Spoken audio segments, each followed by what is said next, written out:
Quinault Rainforest in Forks, Washington. Oh, is that a video? Yeah.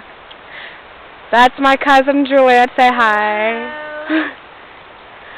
Kate, I know that you're obsessed with everything that is in nature, so I thought I would give you a video. We're going down the trail of the rainforest. It's steep. And in a minute here, we're going to look over the ledge, and I think, well, yeah, we'll see the river.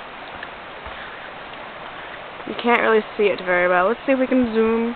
No, you still can't really see it. Okay, keep going.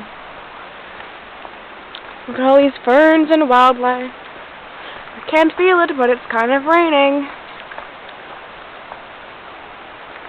That huge ass tree. Damn.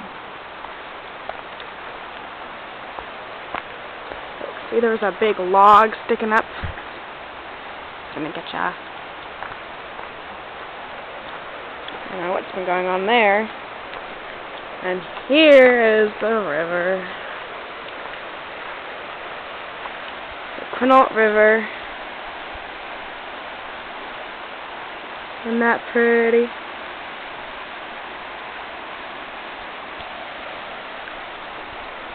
The tree is not having a good time.